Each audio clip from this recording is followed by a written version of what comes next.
Hi hello ನಮಸ್ತೆ, welcome back to Nikhil talks YouTube channel. ಗುರು RCB 20 ದಿನದ ನಂತರ ಅಂದ್ರೆ ಮೇ 3ನೇ ತಾರೀಕು ಕೊನೆ ಮ್ಯಾಚ್ ಆಡಿದ್ದು CSK ವಿರುದ್ಧ. ಅದಾದ್ಮೇಲೆ 20 ದಿನದ ಬಳಿಕ ಇವತ್ತು SRH ವಿರುದ್ಧ ಆಡ್ತಿದ್ದಾರೆ. ಅವೇ ಗೇಮ್ ಆಡ್ತಿದ್ದಾರೆ, ಅದು ಹೋಮ್ ಗೇಮ್. ಆಕ್ಚುಲಿ ನಡಿಬೇಕಾಗಿದ್ದು ನಮ್ಮ ಚಿನ್ನಸ್ವಾಮಿ ಸ್ಟೇಡಿಯಂ ಅಲ್ಲಿ. ವೆದರ್ ಅಪ್ಡೇಟ್ ನೋಡ್ಕೊಂಡು ಅದನ್ನ ಮ್ಯಾಚ್ ನ ಅಲ್ಲಿಗೆ ಶಿಫ್ಟ್ ಮಾಡಿದ್ದಾರೆ. ಇವಾಗ ನೋಡಿ, ಅವೇ ಗೇಮ್ ಆಡ್ತಿದ್ದಾರೆ, ಅದು ಹೋಮ್ ಗೇಮ್ ಆಗುತ್ತೆ. ಇವತ್ತಲ್ಲಿ ಗೆದ್ರು ಕೂಡ ಅವೇದಲ್ಲಿ ಕನ್ಸಿಕ್ಯೂಟಿವ್ ಆಗಿ 7 ಮ್ಯಾಚ್ ಗೆದ್ದಿದಾರೆ ಅಂತ ಲೆಕ್ಕಕ್ಕೆ ಬರಲ್ಲ. ಅದು 6 ಗೇಮ್ ಅದು ಹಂಗೆ ಉಳ್ಕೊಳುತ್ತೆ. ಕೊನೆ ಮ್ಯಾಚ್ ಆಡ್ತಾರಲ್ಲ LSD ವಿರುದ್ಧ, ಅದೇನಾದ್ರು ಗೆದ್ರೆ ಅವೇದಲ್ಲಿ ಎಲ್ಲಾ ಮ್ಯಾಚ್ ಗೆದ್ದಂಗ ಆಗುತ್ತೆ RCB. ಇವತ್ ಗೆದ್ರು ಕೂಡ ಅದು ಅವೇದಲ್ಲಿ ವಿನ್ ಅಂತ ಬರಲ್ಲ ಲೆಕ್ಕಕ್ಕೆ, ಹೋಮ್ ಗೇಮ್ ಅಂತಾನೆ ಲೆಕ್ಕಕ್ಕೆ ಬರುತ್ತೆ. ಅದೇ ನೋಡಿ, SRH ಇವಾಗ ನಥಿಂಗ್ ಟು ಲೂಸ್, ಮತ್ತೆ LSD ಇವಾಗ ನಥಿಂಗ್ ಟು ಲೂಸ್ ಅಂತ ಬಂದಾಗ ನೋಡಿ, ನಿನ್ನೆ ಮ್ಯಾಚ್ ಅಲ್ಲಿ ಗುಜರಾತ್ ಟೈಟನ್ಸ್ ವಿರುದ್ಧ ಫಸ್ಟ್ ಬ್ಯಾಟಿಂಗ್ ಮಾಡಿ 235 ರನ್ ಹೊಡಿತಾರೆ. ಅದು ಆಕ್ಚುಲಿ ಬ್ಯಾಟಿಂಗ್ ಪಿಚ್, ಅದು 235 ತುಂಬಾ ಜಾಸ್ತಿ ರನ್ ಆಯ್ತು. 210 215 ಪಾರ್ ಸ್ಕೋರ್ ಅಂದ್ರೆ ಇವ್ರು 235 ರನ್ ಹೊಡಿತಾರೆ. ಈ ತರ ನಥಿಂಗ್ ಟು ಲೂಸ್ ಅಂತ ಬಂದಾಗ ಯಾವ ಪ್ರೆಷರ್ ಇರಲ್ಲ, ಫ್ರೀ ಆಗಿ ಆಡ್ತಾರೆ. ಅವಾಗ ಬಿಂದಾಸ್ ಆಗಿ ಆಡಿ ಗೆಲ್ಲೋ ಸಾಧ್ಯತೆ ಜಾಸ್ತಿ ಇರುತ್ತೆ. ನಿನ್ನೆ ಹಂಗೆ ಆಗಿದ್ದು LSD ಮತ್ತೆ LSD ಸೋಲ್ತಾರೆ SRH ವಿರುದ್ಧ. SRH ನಥಿಂಗ್ ಟು ಲೂಸ್ ಇರುತ್ತೆ. ಅದಕ್ಕೆ ಇವೆರಡು ಗೇಮ್ ನ ಈಸಿಯಾಗಿ ತೊಗೊಳಕ್ ಆಗಲ್ಲ RCB ಗೆ. ಇವತ್ತು SRH ವಿರುದ್ಧ ಮತ್ತೆ ಕೊನೆ 27ನೇ ತಾರೀಕು LSD ವಿರುದ್ಧ ಸೇಮ್ ಲಕ್ನೋದಲ್ಲಿ ಆಡ್ತಿದ್ದಾರೆ. ಈ 2 ಮ್ಯಾಚ್ ಕ್ರೂಷಿಯಲ್ ಆಗುತ್ತೆ. ಆದ್ರೆ RCB ಗೆ ಪಾಯಿಂಟ್ಸ್ ಟೇಬಲ್ ಅಲ್ಲಿ ಟಾಪ್ 2 ಫಿನಿಶ್ ಆಗೋ ಸಾಧ್ಯತೆ ಜಾಸ್ತಿ ಇದೆ ಅಂತಾನೆ ಹೇಳ್ಬೋದು. RCB ಇವಾಗ ನೋಡಿದ್ದಾರೆ ನಥಿಂಗ್ ಟು ಲೂಸ್ ಅಂತ ಬಂದಾಗ ಯಾವ ತರ ಆಡಿದ್ದಾರೆ LSD ಮತ್ತೆ ಯಾವ ತರ ಆಡಿದ್ದಾರೆ SRH, ಎರಡು ನೋಡಿದ್ದಾರೆ. ಇವತ್ತು ಸಖತ್ತಾಗಿ ಪ್ಲಾನ್ ಮಾಡ್ಕೊಂಡ್ ಬಂದು ಪ್ಲೇಯಿಂಗ್ ಲೆವೆನ್ ಅಲ್ಲಿ ಏನು ಚೇಂಜಸ್ ಮಾಡಲ್ಲ ಅಂತಾನೆ ಅಂದ್ಕೊಂಡಿದೀನಿ. ಲುಂಗಿ ಅಂಗಡಿ ಇದ್ದೇ ಇರ್ತಾರೆ. ಮತ್ತೆ ಮಯಾಂಕ್ ಅಗರ್ವಾಲ್ ಅವರು ಈ ಸೀಸನ್ ಅಲ್ಲಿ ನಮ್ಮ RCB ಪರವಾಗಿ ಇವತ್ತಿನ ಮ್ಯಾಚ್ ಅಲ್ಲಿ ಡೆಬ್ಯೂ ಮಾಡ್ತಾರೆ ಅಂತ ಅನ್ನಿಸ್ತಿದೆ. ಸ್ವಸ್ತಿಕ್ ಚಿಕ್ಕರ್ ಅವ್ರನ್ನ ಆಡ್ಸಲ್ಲ, ಇವ್ರನ್ನೇ ಆಡ್ಸ್ಬೋದು ಅಂತ ಅನ್ನಿಸ್ತಿದೆ. ಏನಕ್ಕಂದ್ರೆ ಮಯಾಂಕ್ ಅಗರ್ವಾಲ್ ಅವರು ಅವ್ರ ಎಕ್ಸ್ಪೀರಿಯನ್ಸ್ ತರ್ತಾರೆ.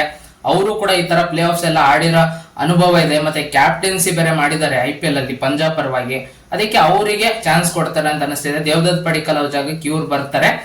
ಓವರ್ಸೀಸ್ ಬ್ಯಾಟರ್ಸ್ 3 ಇರ್ತಾರೆ. ಟಿಮ್ ಡೇವಿಡ್ ಮತ್ತೆ ರೊಮ್ಯಾರೋ ಶೆಫರ್ಡ್ ಬೇಕೇ ಬೇಕು ಫಿನಿಶರ್ ಆಗಿ. ಮತ್ತೆ ಓಪನರ್ ಬ್ಯಾಟರ್ ಫಿಲ್ ಸಾಲ್ಟ್ ಅವ್ರು ಬರೋ ಸಾಧ್ಯತೆ ಎಲ್ಲ ಇದೆ ಇವತ್ತಿನ ಮ್ಯಾಚ್ಗೆ.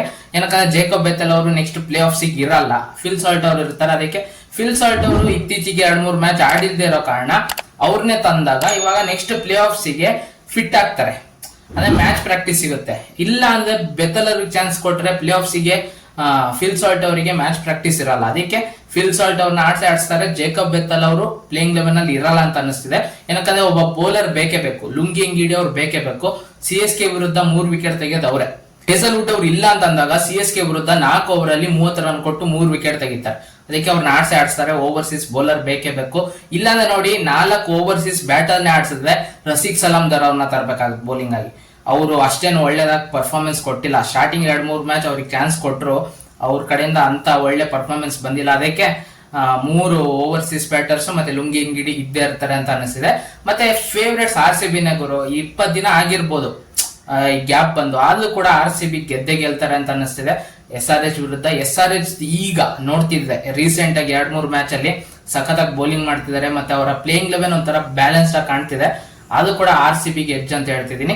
ನಿಮಗೆ ಏನಿಸ್ತಿದೆ, RCB ಗೆಲ್ತಾರ ಅಥವಾ SRH ಗೆಲ್ತಾರ? ಇವತ್ತು RCB ಗೆದ್ರೆ ಆಲ್ಮೋಸ್ಟ್ ಪಾಯಿಂಟ್ಸ್ ಟೇಬಲ್ ಅಲ್ಲಿ ಟಾಪ್ 2 ಗೆ ಆಲ್ಮೋಸ್ಟ್ ಕ್ವಾಲಿಫೈಡ್ ಅಂತಾನೆ ಹೇಳ್ಬೋದು. ಪಾಯಿಂಟ್ಸ್ ಟೇಬಲ್ ಅಲ್ಲಿ ಟಾಪ್ 2 ಗೆ ಆಲ್ಮೋಸ್ಟ್ ಫಿಕ್ಸ್ ಅಂತಾನೆ ಹೇಳ್ಬೋದು. ಏನಕ್ಕಂದ್ರೆ ನೋಡಿ, 19ಕ್ಕೆ ಹೋಗ್ತಾರೆ. ಗುಜರಾತ್ ಟೈಟನ್ಸ್ ಗೆ ಕೊನೆ ಮ್ಯಾಚ್ CSK ವಿರುದ್ಧ ಇದೆ, ಅದನ್ನ ಗೆದ್ರೆ 20ಕ್ಕೆ ಹೋಗ್ತಾರೆ. ಅಕಸ್ಮಾತ್ ಅಲ್ಲಿ ಸೋತ್ರೆ ಗುಜರಾತ್ ಟೈಟನ್ಸ್ ಅವ್ರು 18ರಲ್ಲೇ ಉಳ್ಕೊಳ್ತಾರೆ. ಅವರು 20ಕ್ಕೆ ಹೋಗಕ್ ಆಗಲ್ಲ. ಅದಕ್ಕೆ ಇವ್ರು 19 ಮಾಡ್ಕೊಂಡು ಕೊನೆ ಮ್ಯಾಚ್ LSD ವಿರುದ್ಧನೂ ಗೆದ್ರೆ 2 ಮ್ಯಾಚ್ ಗೆದ್ರೆ ಡೌಟೇ ಇಲ್ಲ, ಪಾಯಿಂಟ್ಸ್ ಟೇಬಲ್ ಅಲ್ಲಿ ಟಾಪ್ 2 ಇದ್ದೇ ಇರ್ತಾರೆ. ಇವತ್ತು ಗೆದ್ರೆ ಆಲ್ಮೋಸ್ಟ್ ಟಾಪ್ 2 ಬಂದೇ ಬರ್ತಾರೆ ಅಂತ ಅನಿಸ್ತದೆ. ಏನಕ್ಕಂದ್ರೆ ಪಂಜಾಬಿಗೆ ಅಷ್ಟು ಈಸಿ ಮ್ಯಾಚ್ ಇಲ್ಲ. 2 ಮ್ಯಾಚು ಡೆಲ್ಲಿ ಕ್ಯಾಪಿಟಲ್ಸ್ ವಿರುದ್ಧ ಇದೆ ಮತ್ತೆ ಮುಂಬೈ ಇಂಡಿಯನ್ಸ್ ವಿರುದ್ಧ ಇದೆ. ಡೆಲ್ಲಿ ಕ್ಯಾಪಿಟಲ್ಸ್ ಅವರಿಗೆ ನಥಿಂಗ್ ಟು ಲೂಸ್.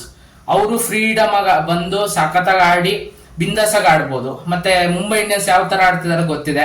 ಆದ್ರೆ ಅವರು ಕೂಡ ಬರಕ್ ಆಗಲ್ಲ. ಪಾಯಿಂಟ್ಸ್ ಟೇಬಲ್ ಅಲ್ಲಿ ಟಾಪ್ 2 ಬರೋ ಸಾಧ್ಯತೆ ತುಂಬಾ ಕಡಿಮೆ ಇದೆ ಮುಂಬೈ ಇಂಡಿಯನ್ಸ್ಗೆ. ಗುಜರಾತ್ ಟೈಟನ್ಸ್ ನೋಡ್ಬೇಕು CSK ವಿರುದ್ಧ ಏನ್ ಮಾಡ್ತಾರೆ ಅಂತ. RCB ಗೆ ಎಲ್ಲಾ ಸಾಧ್ಯತೆ ಇದೆ, ಇವತ್ತು ಗೆದ್ದೆ ಗೆಲ್ತಾರೆ ಅಂತ ಅನಿಸ್ತಿದೆ. ನಿಮಗೆ ಅನಿಸ್ತಿದೆ ಇವತ್ತು RCB ಗೆಲ್ತಾರ ಅಥವಾ SRH ಗೆಲ್ತಾರ? ಅದನ್ನ ಕಮೆಂಟ್ ಬಾಕ್ಸ್ ಅಲ್ಲಿ ತಿಳಿಸಿ ಅಂತ ಹೇಳ್ತಾ, ಈ ವಿಡಿಯೋ ಇಷ್ಟ ಆಗಿದ್ದರೆ ವಿಡಿಯೋಗೊಂದು ಲೈಕ್ ಮಾಡಿ, ಶೇರ್ ಮಾಡಿ, ಮತ್ತೆ ಸಬ್ಸ್ಕ್ರೈಬ್ ಮಾಡ್ಕೊಳ್ಳೋದನ್ನ ಮರಿಬೇಡಿ. ನಮ್ಮ ಚಾನಲ್ ನ ಸಬ್ಸ್ಕ್ರೈಬ್ ಮಾಡ್ಕೊಂಡು ಸಪೋರ್ಟ್ ಮಾಡಿ ಅಂತ ಕೇಳ್ತಾ ಈ ವಿಡಿಯೋ ಇಲ್ಲಿ ಮುಗಿಸಿದೀನಿ. ಮತ್ತೆ ಇನ್ನೊಂದು ವಿಡಿಯೋ ಒಂದಿಗೆ ಬರುತ್ತೀನಿ.